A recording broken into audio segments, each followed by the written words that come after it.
Welcome to S4 entertainment. Bigg Boss Telugu season 9 ఇప్పుడు ఎప్పటికప్పుడు hot topic గా మారింది.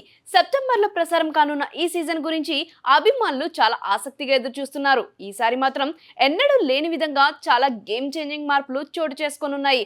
కేవలం సెలబ్రిటీలు మాత్రమే కాకుండా సాధారణ ప్రజలకు హౌస్ లోకి అడుగు పెట్టే అవకాశం ఇవ్వడం ఇదే మొదటిసారి కావడం విశేషం. అందుకు సంబంధించిన దరఖాస్తుల స్వీకరణ ఇప్పటికే పూర్తయింది. ఇంటర్వ్యూలు త్వరలోనే మొదలు కాబోతున్నాయని సమాచారం. అయితే సెలక్షన్ ప్రాసెస్ గత సీజన్ కంటే వేరుగా చాలా స్ట్రిక్ట్ గా క్రియేటివ్ గా ఉండబోతుందట. ఈ సీజన్ కు అక్కినేని నాగార్జున హోస్ట్ గా కొనసాగుతున్నాడు. కానీ గత సీజన్ లో వచ్చిన నెగిటివ్ ఫీడ్బ్యాక్ కారణంగా ఈసారి తన హోస్టింగ్స్ పై చాలా మార్పులు తేవాలని నిర్ణయించుకున్నాడట. ఈసారి ముందు ఎపిసోడ్లు బేస్ చేసుకుని కాకుండా ఆడియన్స్ ను మెప్పించేలా రియాక్షన్లు ఇవ్వగలిగేలా స్క్రిప్ట్ కు లభించే స్వేచ్ఛతో హోస్టింగ్ చేయనున్నాడని సమాచారం. ఈ సీజన్ లో గేమ్ సీరియస్, కఠినమైన నిబంధనలు, నో కనెక్షన్స్. ఈ సీజన్లో పూర్తిగా నూతనంగా ఉన్నవి కొన్ని కఠినమైన రూల్స్ తీసుకొచ్చారు. ముఖ్యంగా కొన్ని విషయాల్లో బిగ్ బాస్ టీం ఏమాత్రం లోపం దొరలనివ్వబోమని సమాచారం. నెంబర్ 1, ఫుడ్ వేస్ట్ పై నో టాలరెన్స్. ఇంతకు ముందు సీజన్లో కూడా ఆహారాన్ని వృధా చేయకుండా ఉండేలా చెబుతూ వచ్చారు. కానీ ఈసారి మరింత కఠినంగా ఉండబోతుంది. ఎవరైనా ఫుడ్ ని వేస్ట్ చేస్తే డైరెక్ట్ గా నామినేట్ చేస్తారు. ఇదే రీజన్ తో 3 సార్లు నామినేట్ అయితే నేరుగా ఎలిమినేట్ చేస్తారు. Number 2, red card. ఇకపై మాటల్లో కాదు, డైరెక్ట్ యాక్షన్.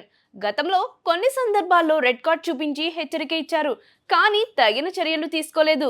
కానీ ఈ సీజన్లో ఏదైనా మెంటల్ టార్చర్, అసభ్య పదాలు, ఫిజికల్ అటాక్స్ ఇవన్నీ చేసిన వారికి రెడ్ కార్డ్ చూపించి తక్షణమే ఇంటి నుంచి బయటకు పంపించనున్నట్లు టాక్. నెంబర్ 3, గేమ్లో కొత్తగా silence task, dark zone, no voice time, కొత్తగా కొన్ని క్రేజీ టాస్క్లు కూడా ప్లాన్ చేస్తున్నారట. ఉదాహరణకి సైలెన్స్ టాస్క్, 24 గంటలు మాట లేకుండా ఉండాలి. డార్క్ జోన్, చీకటి గదిలో పర్లేదు అని కాకుండా మానసిక స్థైర్యాన్ని పరీక్షించే చోట్. నో వాయిస్ టైం, కొన్ని గంటలు మైక్లు ఆఫ్ చేసి బాడీ లాంగ్వేజ్ ద్వారా మాత్రమే కమ్యూనికేట్ చేయాల్సి ఉంటుంది. ప్రేక్షకులకు థ్రిల్లింగ్ ఫీలింగ్ గ్యారంటీ. ఈ సీజన్ కేవలం కంటెస్టెంట్స్ కోసం కాదు, ప్రేక్షకుల అనుభవం కూడా మరో లెవెల్లో తీసుకెళ్లేలా ప్లాన్ చేస్తున్నారు.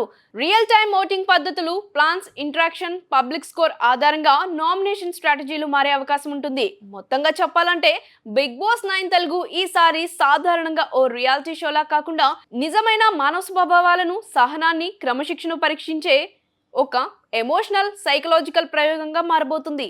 నాగార్జున కొత్త యాటిట్యూడ్, కఠినమైన నిబంధనలు, సామాన్యుల సందడి, కొత్త టాస్క్లు, సరికొత్త థీమ్ ఇవన్నీ కలిసి ఈ సీజన్లో మరో స్థాయికి తీసుకెళ్తాయని చెప్పడంలో ఎలాంటి సందేహం లేదు.